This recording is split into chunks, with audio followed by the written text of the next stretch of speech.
मैं इस सदन से दुनिया भर के अल्पसंख्यकों की आवाज उठाना चाहती हूँ, खास तौर पर हमारे पड़ोसी देश बांग्लादेश में। उत्तर प्रदेश में यति नरसिंहन ने बेहद घटिया बयान दिया, लेकिन सरकार इन बयानों पर कोई कार्रवाई नहीं कर रही। हमारे पड़ोसी देश बांग्लादेश में अल्पसंख्यकों के साथ जो हो रहा है वे दिल को गहरे तक चोट पहुंचाने वाला है। वक्फ जैसे बिल लाकर उनके धार्मिक अधिकारों को छीनने की कोशिश की जा रही है। अच्छा हिंदुस्तान हमारा। जय Hind sir. Thank you ma'am. माननीय श्री इकरा चौधरी जी। धन्यवाद सभापति महोदय, आपने मुझे इस विशेष चर्चा पर बोलने का मौका दिया। भारत के संविधान के 75वें वर्ष की चर्चा के मौके पर मैं सबसे पहले संविधान बनाने वालों की दूरदृष्टि को सलाम करती हूँ।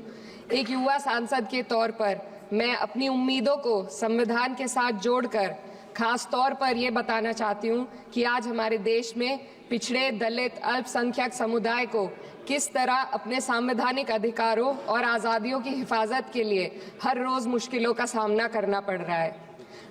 Doctor B.R. अम्बेडकर के कथन से अपनी बात रखना चाहती हूँ।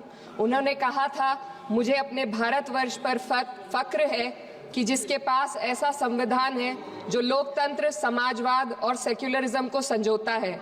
लेकिन आज ऐसा लगता है जैसे संविधान की किताब तो है, पर इसे चलाने वालों का ईमान गुम हो गया है। आज हिंदुस्तान में हर वर्ग को किसी न किसी चुनौती का सामना करना पड़ रहा है, मगर अल्पसंख्यक, खास तौर पर मुसलमानों पर जो कहर टूटा है वो किसी से छुपा नहीं है। ये लोग सिर्फ अपने मजहबी पहचान की वजह से निशाने पर हैं।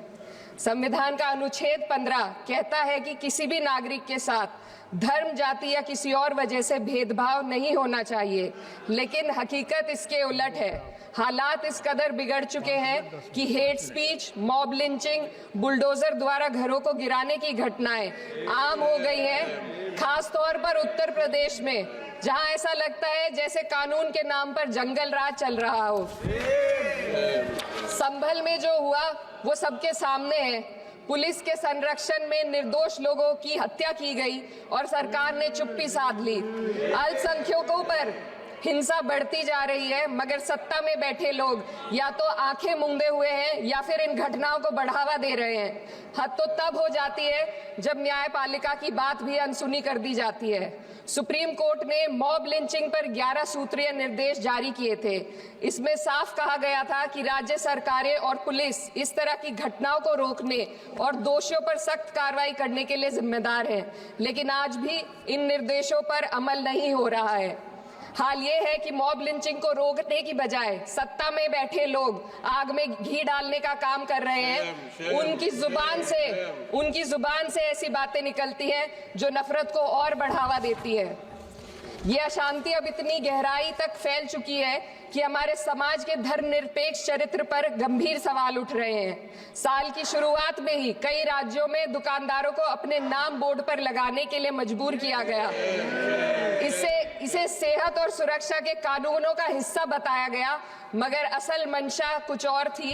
ये कदम खास तौर पर मुसलमान दुकानदारों को निशाना बनाकर उठाया गया ताकि उनकी रोजी रोटी पर चोट की जाए। पिछले हफ्ते मुरादाबाद में एक मुस्लिम डॉक्टर को हिंदू बहुल्य मोहल्ले में घर खरीदने पर विरोध झेलना पड़ा। वजह बताई गई कि इससे मोहल्ले की सामाजिक शांति बिगड़ जाएगी।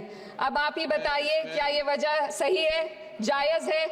असल में ये छोटी बड़ी घटनाएं इस बात का सबूत है कि सांप्रदायिकता को बढ़ावा देने वाले बयान और नीतियां हमारे समाज को अंदर से खोखला कर रही है। उत्तर प्रदेश में यति नरसिंहन ने बेहद घटिया बयान दिया, लेकिन सरकार इन बयानों पर कोई कार्रवाई नहीं कर रही। हेट स्पीच न केवल जनमानस के विचारों को प्रदूषित करती है, बल्कि इससे अब संवैधानिक पदों पर बैठे लोगों को भी प्रभावित कर दिया है।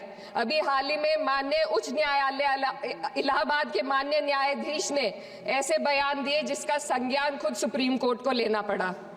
संविधान के अनुच्छेद 29 और 30 ने अल्पसंख्यकों को उनके मजहबी और सांस्कृतिक हक दिए हैं ताकि वो अपनी पहचान को बचा सके और अपने संस्थान चला सके, लेकिन आज उन्हीं हकों पर हर तरफ से चोट की जा रही है।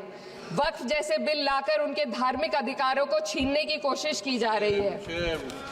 आज अल्पसंख्यक समुदाय को संविधान द्वारा दिए गए अपने बुनियादी अधिकार पाने के लिए लंबी लड़ाई लड़नी पड़ रही है।